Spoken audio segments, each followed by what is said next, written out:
Assalamualaikum warahmatullahi wabarakatuh. Perkenalkan, kami dari kelompok 7 akan menjelaskan materi mengenai rangkai kelamin.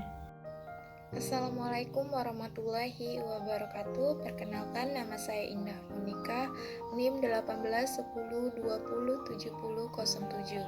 Baiklah, saya sebagai pemateri pertama akan memaparkan materi pengertian dari rangkai kelamin dan gen yang terdapat pada kromosom X. Pengertian rangkai kelamin. Sifat keturunan ada yang ditentukan oleh gen yang terdapat pada autosom dan kromosom kelamin. Gen-gen yang terdapat pada kromosom kelamin disebut gen rangkai kelamin. Peristiwa tersebut dinamakan rangkai kelamin atau sex linkage. Gen rangkai kelamin dikelompokkan berdasarkan macam kromosom kelamin tempatnya berada. Kromosom kelamin dibedakan menjadi kromosom X dan kromosom Y. Maka, gen rangkai kelamin dapat menjadi gen rangkai X dan gen rangkai Y. Tetapi, ada pula beberapa gen yang terletak pada kromosom X dan memiliki pasangan pada kromosom Y. Gen yang terdapat pada kromosom X. Yang pertama, rangkaian kelamin pada lalat buah. Adanya rangkaian kelamin dikemukakan oleh Morgan, penelitiannya di Columbia University. Ia menggunakan lalat Drosophila melanogaster dengan memperhatikan warna matanya. Hasil persilangan Morgan ini menggunakan lalat buah jantan bermata merah dengan lalat buah betina bermata putih. Dengan kata lain, perkawinan resiprok menghasilkan keturunan yang berbeda. Hal ini yang menunjukkan bahwa pewarisan warna mata pada Drosophila ada hubungannya dengan jenis kelamin, terletak pada kromosom kelamin X. Gen yang terpaut pada kromosom X selanjutnya adalah buta warna merah hijau. Buta warna disebabkan oleh gen resesif colorblind atau CB yang terpaut pada kromosom X. Buta warna adalah penyakit keturunan yang menyebabkan seseorang tidak bisa membedakan warna merah dengan biru ataupun kuning dengan hijau. Yang kedua adalah anodontia. Anodontia adalah kelainan yang dibawa oleh kromosom X dan muncul dalam keadaan yang resesif.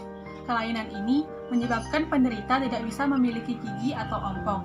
Apabila ibu yang menderita anodontia menikah dengan laki-laki normal, maka dipastikan semua anak laki-lakinya akan menderita anodontia. Selanjutnya adalah hemofilia.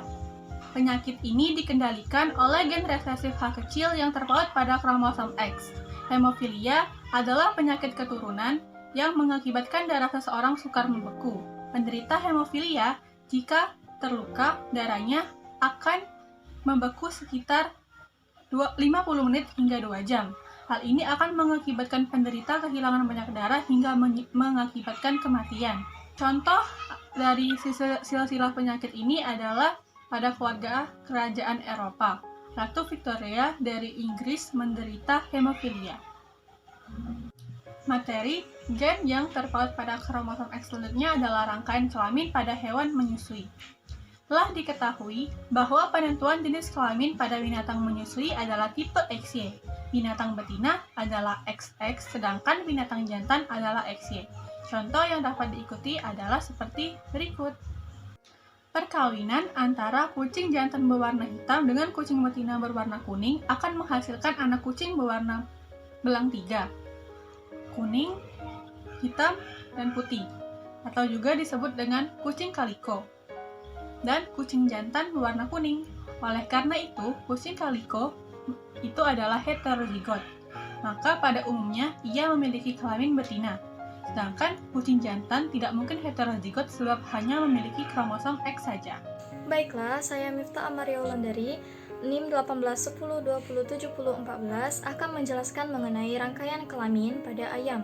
Jadi, pada penentuan jenis kelamin pada ayam itu mengikuti tipe ZO, di mana pada ayam jantan itu terdapat kromosom homogametik yaitu ZZ, sedangkan pada ayam betina itu memiliki kromosom heterogametik atau ZO. Nah, kromosom Z di sini identik dengan kromosom X. Pada ayam juga dikenal gen-gen yang terdapat pada kromosom kelamin. Misalnya pada persilangan ayam jantan yang berbulu polos dengan ayam betina yang berbulu bergaris-garis, maka akan dihasilkan keturunan yang anak ayam jantan berbulu bergaris-garis dan anak ayam betina yang berbulu polos. Jika disilangkan lagi sesama F1, maka akan dihasilkan F2, yaitu separuh ayam jantan itu berbulu bergaris-garis dan separuhnya lagi itu berbulu polos. Begitu pula dengan anak ayam yang betina. Selanjutnya yaitu gen yang terdapat pada kromosom Y. Gen-gen yang terdapat pada kromosom Y itu jauh lebih sedikit karena bentuk dan ukurannya yang lebih kecil daripada kromosom X. Oleh karena itu, kromosom Y itu hanya dimiliki oleh laki-laki saja. Tentunya mudah dimengerti bahwa sifat keturunan yang ditentukan oleh kromosom Y akan diwariskan pada anak laki-lakinya saja. Nah, apabila seorang laki-laki yang menderita hipertrikosis menikah dengan wanita yang normal, maka 100% anak laki-laki yang dihasilkan akan mengidap penyakit hipertrikosis pula. Selanjutnya itu ada rangkai kelamin sempurna dan tidak sempurna. Menurut Suryo, tahun 2012, kromosom kelamin pada manusia itu terbagi menjadi 3. Yang pertama, itu ada kromosom X yang homolog dengan bagian dari kromosom Y. Bagian ini tidak panjang dan terdapat gen-gen yang memperlihatkan rangkai kelamin tidak sempurna. Yang kedua, ada bagian dari kromosom X yang tidak homolog dengan salah satu bagian dari kromosom Y.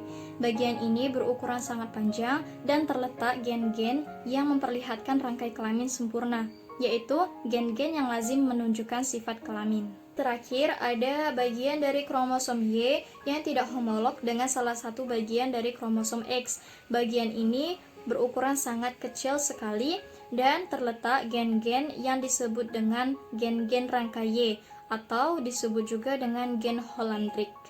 Assalamualaikum warahmatullahi wabarakatuh. Saya Nyayur Rizdatur Rahma menjelaskan tentang gen yang pengaruhnya terbatas pada jenis kelamin tertentu. Tanda kelamin sekunder dipengaruhi oleh hormon kelamin. Pada seorang laki-laki dikenal tanda kelamin sekunder seperti tumbuhnya kumis, janggut, dan suara besar. Walaupun banyak juga laki-laki yang tidak berkumis, berjanggut, dan mempunyai suara kecil. Pada perempuan, tandanya itu berupa tumbuhnya kelenjar mamai. Kegiatan hormon dipengaruhi oleh gen-gen yang ekspresinya terbatas pada salah satu jenis kelamin saja. Walaupun gen-gen itu terdapat pada kedua jenis kelamin. Selanjutnya yaitu tentang gen yang dipengaruhi oleh jenis kelamin. Gen dominan memperlihatkan pengaruhnya pada laki-laki maupun perempuan.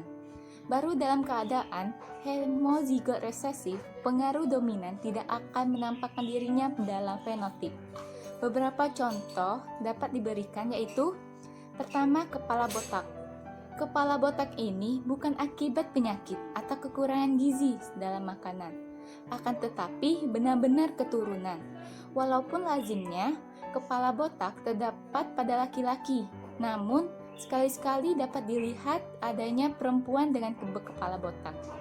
Andai kata seorang laki-laki berkepala botak kawin dengan perempuan yang tidak berkepala botak, tetapi keduanya sama-sama homozigot, maka semua anak laki-laki akan botak, sedangkan semua anak perempuan tidak botak. Contoh kedua yaitu panjangnya jari telunjuk. Pada kebanyakan orang, ujung jari telunjuk tidak sama dengan jari manis. Kadang jari telunjuk lebih pendek daripada jari manis. Jari telunjuk pendek disebabkan oleh gen yang dominan pada seorang laki-laki, tetapi resesif pada seorang perempuan. Cara menurunkan gen ini seperti halnya dengan kepala botak. Terima kasih semuanya, semoga bermanfaat. Wassalamualaikum warahmatullahi wabarakatuh.